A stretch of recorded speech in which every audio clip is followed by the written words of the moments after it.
제가 최근에 본 영화가 체인소맨 레제편이랑 오늘 개봉한 퍼스트 라이드거든요. 나는 세상에서 내가 제일 바보 같다고 생각했다.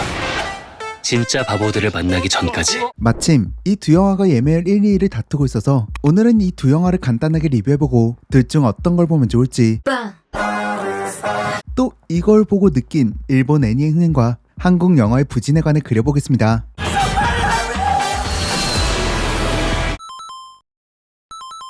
일단 퍼스트라이드는 30일에 남대중 감독의 작품인데 사실 30일이 말장난이 심해서 그렇지 꽤 괜찮은 코미디라고 생각을 하거든요. 그래서 이번 영화도 딱 나름의 기대를 하고 보러 갔습니다. 그리고 일단 본인이 왜 웃긴지 모르는 차은우? 이 설정만으로도 웃기겠다는 결심이 보였거든요. 이상하게도 나는 우리 학교에서 제일 웃긴 사람이다.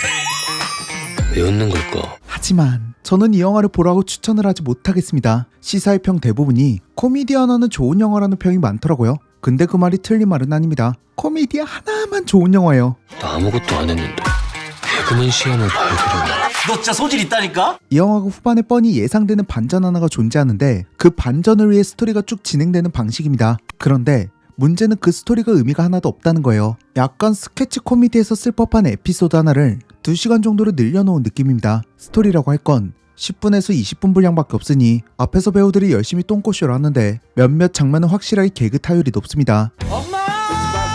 왜 내 방에 이상한 거 있어? 근데 그 외의 그 모든 것이 정말 쓸데없고 재미도 없고 스토리로 가는 과정에 하나도 도움이 되지 않는 정말 분량을 늘리기 위한 개수작으로밖에 보이지 않더라고요. 애초에 이만큼 2시간으로 만들만한 스토리도 아닙니다. 예수천국 불시지야! 아우 진짜. 그리고 반전이 나오기 직전에 딱 하나의 에피소드 하나가 나오는데 영화 속 주요 배경이 동남아 국가다 보니까 시기상 언론에서 이야기 중인 어떤 사건이 떠오르긴 하거든요. 근데 그 장면까지도 도대체 왜 들어가야 했는지를 모르겠어요. leave 떠나다. 해외여행? 태국이요! 이 영화의 제작비가 약 80억 정도 들었는데 규모를 보면 그 정도 들만하다는 생각이 듭니다. 다만 앞서 말씀드린 것처럼 그 규모가 스토리를 잇는 과정에서 하나도 쓸모가 없습니다. 오히려 저예산 영화였으면 저는 좋은 평가를 줬을 것 같아요. 하지만 너무 큰 예산을 들여서 이렇게까지 이야기해야 할 스토리인가 싶은 거죠. 나 이민 간다. 떠나기 전에 우리 무조건 여행 가야 돼. 다 허락 받았지? 아니?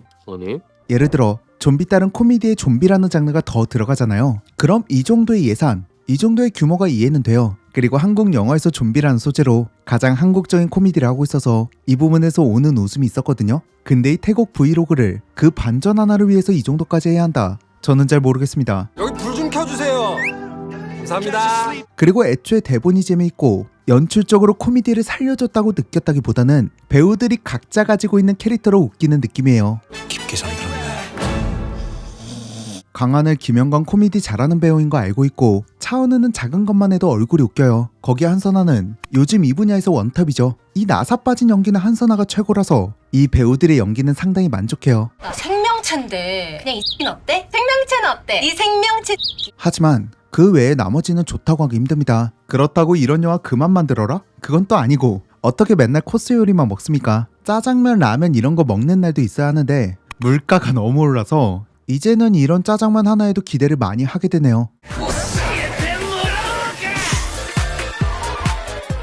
웹툰은 보는 게 하나도 없고 애니라곤 짱과 아따맘마가 인생이 전부인 주인장이 유일하게 챙겨보는 게 귀칼밖에 없는 주인장이 하도 예매율을 압도해서 하도 주변에서 추천이 많아서 이 체인소맨 레저편을 뒤늦게 영화관에서 봤거든요. 가기 전에 유튜브에서 요약본 하나는 본 상태로 봤는데 일단 저는 재미있게 봤습니다.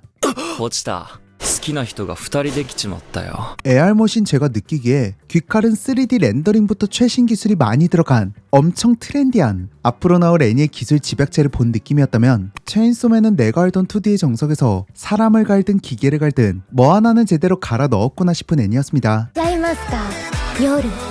특히 영화 중후반부터 나오는 액션씬은 이런 걸 보기 위해 애니를 보는구나 싶을 정도로 시퀀스를 다양하게 갈아 넣은 게 보이더라고요. 이게 실사 영화에서는 구현하지 못하는 걸 구경하는 맛이 있더라고요. 거기에 음악을 쓰는 센스가 일본 애니사가 확실히 감각적이라는 느낌이 들었습니다.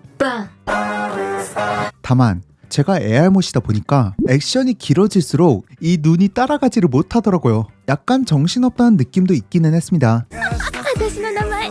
근데 아무래도 서브컬처는 저 같은 대중의 눈을 배려할 필요가 없잖아요. 그런 부분에서 최대한 다양한 시각 효과를 주고 각 캐릭터별로 가진 특징을 정신이 있든 없든 아낌없이 보여준다는 느낌이라 좋았습니다.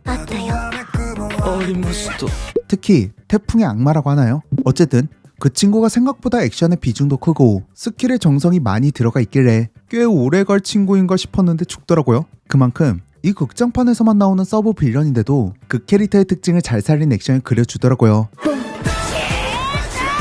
거기에 대마 이과라고 했던 것 같은데 그 아키라는 친구가 도움을 받던 그 팀이 뭔가 해줄 것처럼 복선을 깔았는데 나중에 둘 다 머리만 댕강 잘려있는 거 보고 충격받았습니다. やたら触ってくるし笑ってくれるし 아 맞다, 천사는 왜 남자예요? 난 여잔 줄 알았는데 남자래. 그 부분도 소소한 충격이었습니다. 그리고 마키? 그 상녀의 천사 강하다고 한 것 같은데 싸우지 않아서 조금 아쉬웠어요. 뭐 상어랑 체인소맨, 레제와 태풍의 액션을 넣기 바빠서 그랬나? 어쨌든 이건 제가 원작을 몰라서 하는 소리고요. 영화의 하이라이트라고 할 수 있는 수영장 장면이 영화 후반에 이어지는 것까지 좋더라고요. 초반에는 레제라는 친구가 폭탄의 악마인 줄 몰라서 이 장면이 단순한 서비스 장면인가 싶기도 했거든요. 약간 몽환적인 느낌이 많이 들더라고요. 근데 레제에게 수영을 배운 덴지가 폭탄의 악마를 데리고 물로 뛰어드는 장면, 앞서 레제로 덴지와 수영장에 들어갈 때 폭탄의 악마고 저쪽이 체인소맨이고 뭐고를 다 떠나서 그냥 그 순간에는 순수하게 사랑에 빠진 10대 소녀였다는 생각이 들었습니다. 確定で俺のこと好きじゃん 그래서 영화를 처음 볼 때와 두 번 볼 때 앞부분 장면이 와닿는 차이가 클 것 같아요. 그리고 저는 수영장 장면에서 나온 거미와 나비의 상징도 좋았습니다. 레제가 폭탄의 악마라는 것을 알고 난 뒤에는 거미가 레제고 그녀에게 빠진 덴지가 나비구나라는 생각을 했는데 전투가 끝난 뒤에는 물에 빠져 날지 못하게 된 나비가 레제일 수도 있겠다는 생각이 들더라고요. 그런데 또 마지막 장면을 보고 나니까 그 빨간머리 상년, 얘는 요약본 볼 때도 싸우고 영화 초반에도 싸했거든요. 근데 저는 얘가 그냥 거미라는 생각이 들더라고요. 그냥 얘가 덴지든 레제든 다 알고 있는 듯 판을 쳐놓고 거미줄을 쳐놓고 잡힐 때까지 기다리는 것처럼 보였습니다. 俺の心はマキマさんが見つけてくれただから俺の心はマキマさんだけのもんだ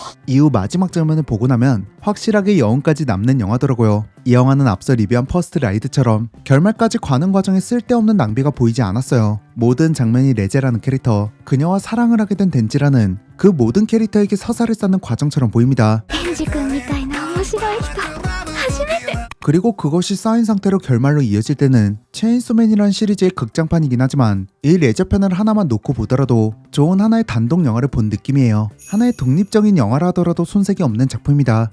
レンジ君私の他に好きな人いるでしょ 이후의 작품이 나온다면 볼 것인가의 답에는 저는 보지 않겠다라고 말할 것 같아요. 제 개인적인 느낌이긴 합니다. 앞서 봤던 요약과 이번 극장판을 보니까 약간 주인공의 각성을 위한 피폐물인가? 이런 생각이 스치는 부분이 있었거든요. レンジ君ケンジ君 같이 사는 아키라는 친구의 수명 이야기가 계속 나오는 것도 그렇고 또 레지까지도 결말에 그렇게 되는 걸 보고 나니까 피폐물일 수도 있겠다라는 생각이 들어서 피하고 싶더라고요. 저는 개인적인 취향이 피폐물을 싫어해서 이 작품을 쭉 따라가고 싶다는 생각이 들지는 않더라고요. 극장판 하나만 놓고 보면 충분히 잘 만들었지만 장르가 저의 취향이 아니었습니다.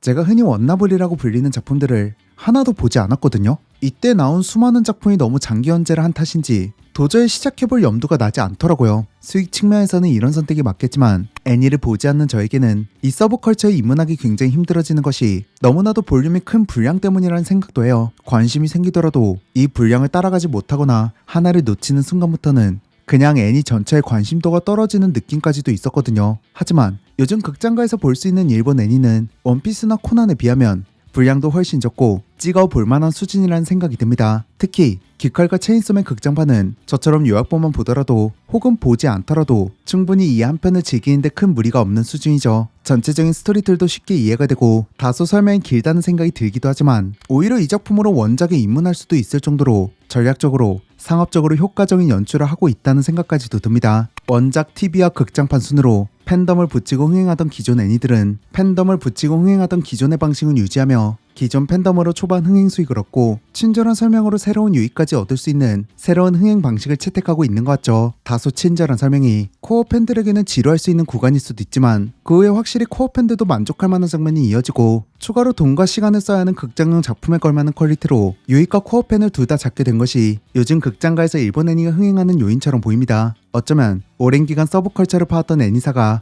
이제는 전략적으로 서브컬처를 메인스트림에 올릴 수 있는 양쪽 다 만족시킬 수 있는 충분한 이해를 갖춘 것이죠. 하지만 한국 영화는 어떤가요? 입문해야 하는 사람도 영화를 좋아하는 사람까지도 잡지 못하고 있죠. 이것은 관객을 이해하지 못하는 아니란 감독들의 문제 아닌가요? 작년에 천만 영화가 된 파묘나 서울의 봄이 작품성만 놓고 보면 인생 작품이라고 말할 정도는 아니거든요. 하지만 흥행할 수 있었던 이유는 슈데것과 느와르라는 장르를 확실하게 이해하고 있는 김성수 감독과 오컬트 한길만받기에 이해도가 남다른 장재현 감독의 연출이 크죠. 스토리가 뻔하다? 저는 이것은 수많은 작품이 쏟아진 미디어 시장에서 어쩔 수 없다고 생각해요. 근데 이 뻔한 스토리를 얼마나 장르적으로 잘 녹여내는지, 스토리가 뻔하다면 연출은 어떻게 뻔하지 않게 갈 것인지, 이것을 고심했냐 안 했냐의 차이로 평가가 갈린다고 생각해요. 뻔한 것으로 따지면 최근에 개봉한 굿뉴스 스토리가 가장 뻔하죠. 저는 이걸 꼬꼬무랑 유튜버들이 소개하는 걸 몇 번을 봤는지 모르겠어요. 근데 이 다소 뻔한 이야기를 블랙 코미디라는 장르 안에서 다양한 각도의 카메라, 만화적인 연출,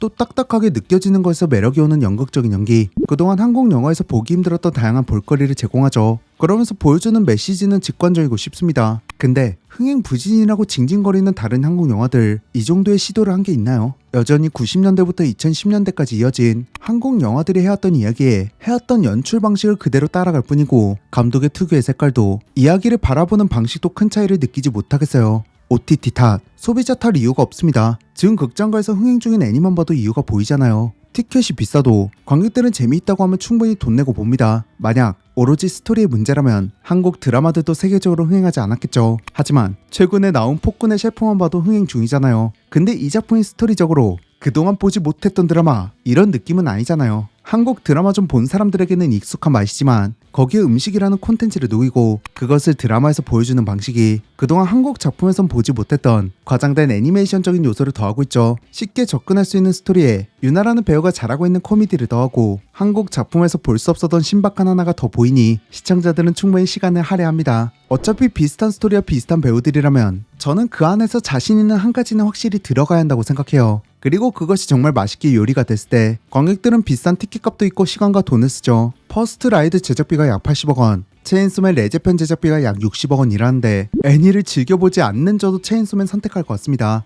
물론 이것도 깊게 따지고 들자면 일본 애니메이터의 연봉이 워낙 박봉이고 애니 스튜디오들이 대부분 블랙 기업으로 유명하니 사람을 갈아서 만드니 저 정도밖에 안 들었겠죠. 하지만 그럼에도 퀄리티를 따지고 들면 돈을 더 많이 쓴 퍼스트라이드가 아쉬운 건 문제가 있습니다. 퀄리티가 아니더라도 코미디를 꾸준히 해오고 있는 감독이라면 기존에 했던 방식과는 다른 이제는 감독만의 색깔 하나는 있었으면 좋을 것 같아요. 뻔하게 아는 맛 먹어보겠다고 10,000원 넘게 돈 써라? 저는 그 돈으로 차라리 넷플릭스 구독하라고 말하고 싶네요. 진짜 저래요? 자, 이렇게 오늘은 퍼스트 라이드와 체인소맨 레제편을 함께 리뷰해 보았습니다. 제가 퍼스트 라이드에 유독 쓴소리를 많이 하고 한국 영화의 아쉬운 점을 많이 이야기한 것은 사실 그만큼 한국 영화의 애정이 더 큰 것도 있습니다. 또 현재 일본 애니가 극장가를 점령하고 있는 것은 단순히 한두 작품이 잘 되어서 그런 게 아니라 코시국대 극장가의 발길이 끊기고 관객들이 OTT에 익숙해지는 그 과정에서 애니메이션 제작사들은 빠르게 대처하고 그것에 맞는 좋은 작품들을 내놓고 있었기에 이런 흥행이 나왔다는 생각을 했거든요. 반대로 한국 영화들은 변하는 시장에 아직 적응하지 못하고 여전히 2010년대 수준에